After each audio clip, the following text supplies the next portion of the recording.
Present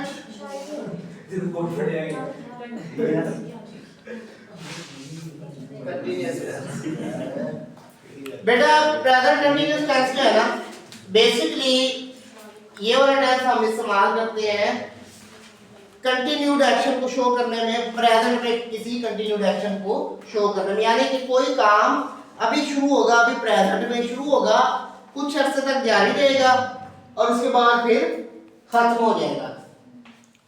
it shows a continued action in present। ठीक है, action in present कि ये प्रेजेंट के अंदर किसी कंटिन्यूड एक्शन को शो करेगा।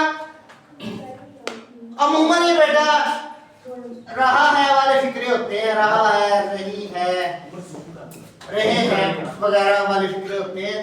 और बस आप खुद ही समझ लें जब एक एक्शन कंटिन्यूड है तो बस ये वही है। ठीक हो गया। उसके बाद बेटा अगर हम इसके सेंटेंस स्ट्रक्चर में जाएं तो इसके सेंटेंस स्ट्रक्चर में जो एक्टिव वॉइस का सेंटेंस स्ट्रक्चर है बेटा, उसमें सब्जेक्ट होता है, हेल्पिंग वर्ब होता है, फोर्थ फॉर्म ऑफ वर्ब होती है और ऑब्जेक्ट होता है। उसके बाद फिर इसका बेटा नैरेटिव में सब्जेक्ट होता है, फिर हेल्पिंग वर्ब आपका आएगा, फिर नॉट आएगा और फिर फोर्थ फॉर्म ऑफ वर्ब आएगी और ऑब्जेक्ट आएगा।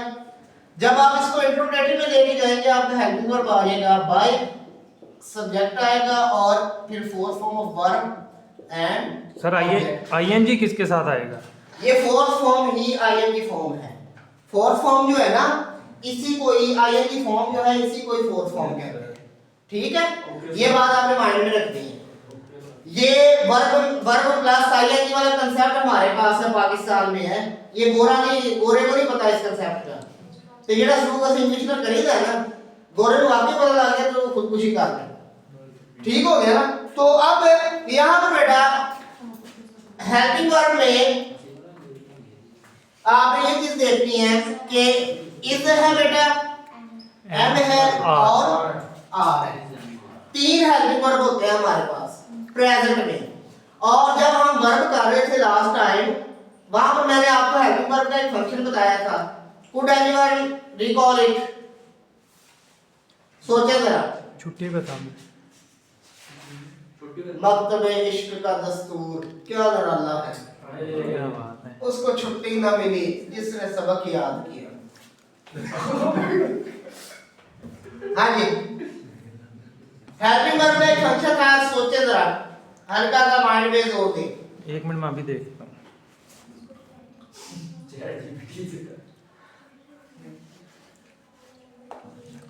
क्यों भी मैं सर जी रैम पूरी हो जानी है जल्दी।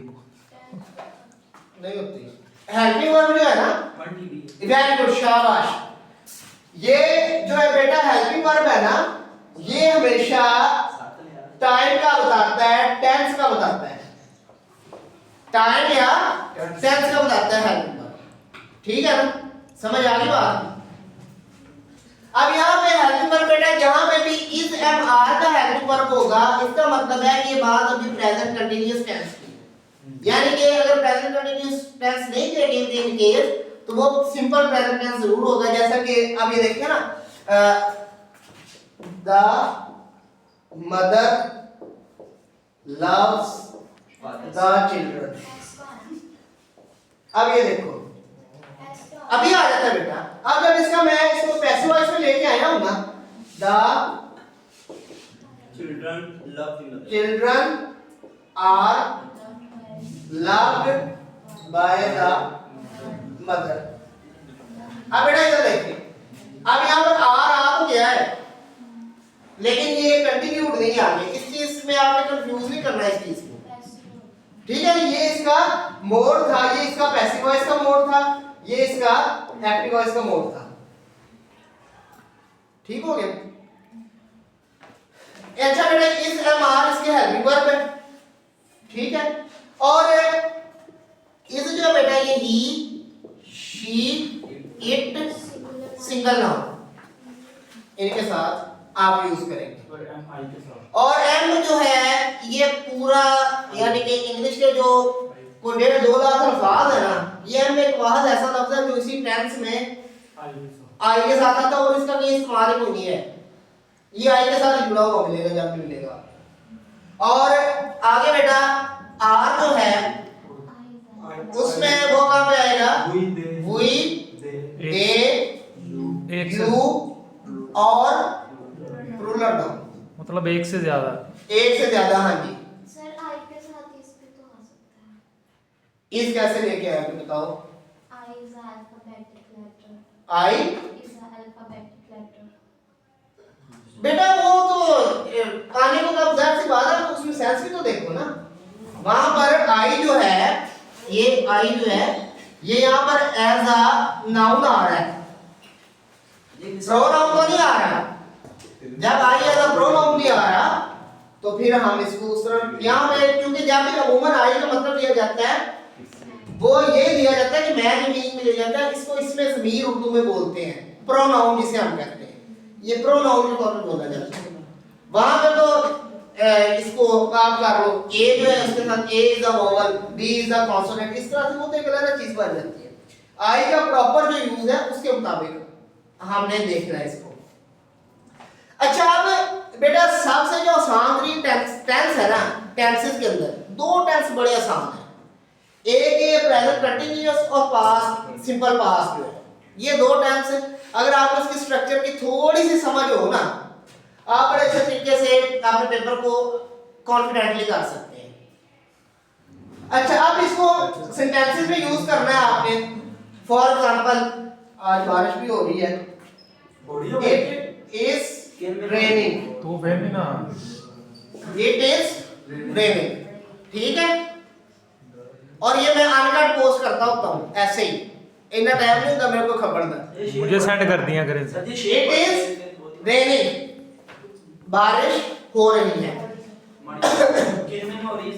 It is not raining. अच्छा किड़मिड़ हो रही है तो आप कर सकते हैं Is it's raining? It is drizzling, थोड़ी जी बूंदा इसको आप बोलेंगे ड्रिजलिंग। मूसलाधार बारिश हो जाना। उसको कहते हैं इट इज मूसलाधार। It is raining cats cats and and dogs, cats and dogs, इस तरह से भी ठीक है, कैट्स एंड डॉग्स से भी ठीक है, और इस तरह से भी ठीक है। अगर आप इडियोमैटिक एक्सप्रेशन इस्तेमाल करते हैवीली, तो आप हैवीली का भी इस्तेमाल कर सकते हैं सिंपल एडवर्ब। वो था ही ऊपर डॉट लगाना हम भूल गया था, ठीक है बेटा। उसके बाद दे में आप वी का ही दे दो, वी आर टेकिंग क्लास, टील ले दो, उसमें कोई ऐसा मसला नहीं, ठीक है। इस तरह से इंट्रोगेटिव एक रह गया था हमारा, is it raining cats and dogs. ये बारिश में नहा रहे हैं, इसलिए बनेगा बारिश में। उदा तो मोटा we are bathing in the rain, or we are taking bath in the rain। Sir अगर ये रेनिंग के आगे टाइम आ जाए तो फिर भी कंटिन्यूस में ही रहेगा। नहीं, फिर जब भी बेटा टाइम आना है ना, टाइम जब आता है, time associated with perfect continuous के साथ किसी भी टेंस के अंदर। मतलब अगर टाइम नाउ या टुडे वगैरह आ जाए फिर भी नहीं। हाँ वो मैं बता देता हूँ, वेरी गुड, ये एक अच्छी बात आपने बताई है।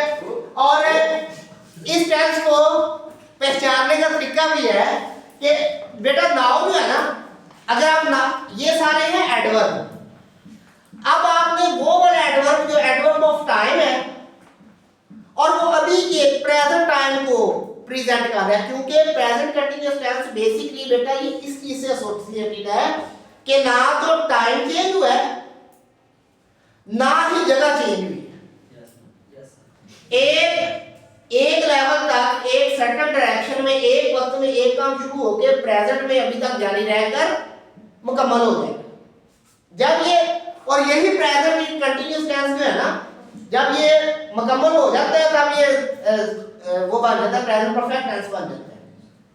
कुछ लफ्ज ऐसे हैं जो इसमें अमूमन नजर आएंगे आपको, जैसे now, today, today, presently, currently, at the moment, just now, at this time, इस तरह के वर्ड, नाउअडेज, नाउअडेज, ये बेटा इस तरह के वर्ड जो है ये आपको इसमें नजर आ सकते हैं। और एक तो इसका बेटा ये इस्तेमाल है जो सबको पता है। एक इसी टेंस का इस्तेमाल फ्यूचर में भी होता है, ये चीज शायद आपके लिए नहीं हो। अब मैं बताता हूं कि फ्यूचर में इसका हम इस्तेमाल कैसे करते हैं।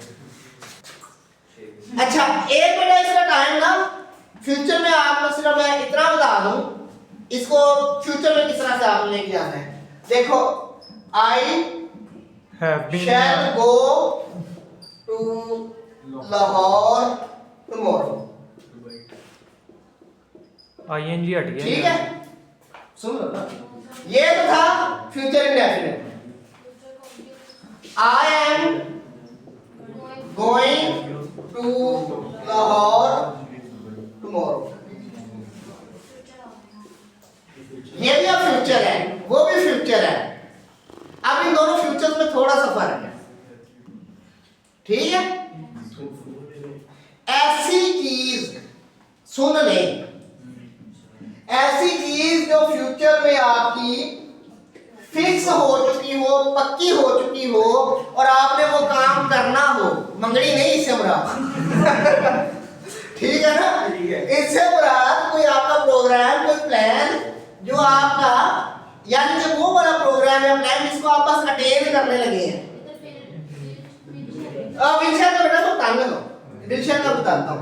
और बेटा ये जो चीज होती है ना, ये चीज होती है आई चलाई के अंदर ही, अनसर्टन, आई चलाई के हो सकता है हो जाए, हो सकता है ना हो।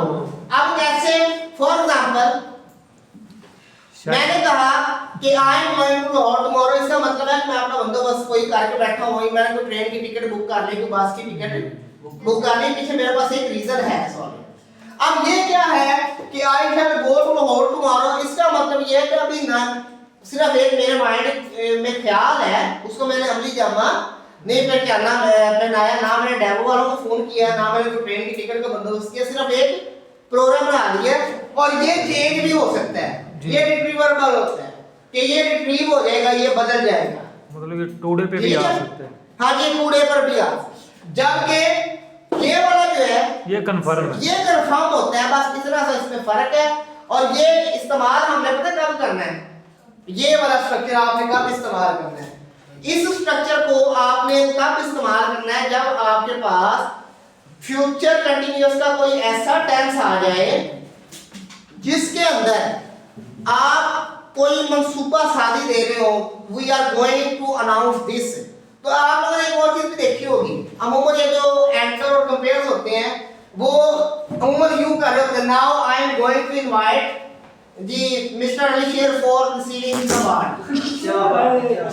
ठीक है सर जी, अब ये क्या है कि अब अली शेर ने सारे लेक्चर दी मात्मा खाना नहीं है, अली शेर वहां पर मौजूद था, उठ के स्टेज पर आ गया।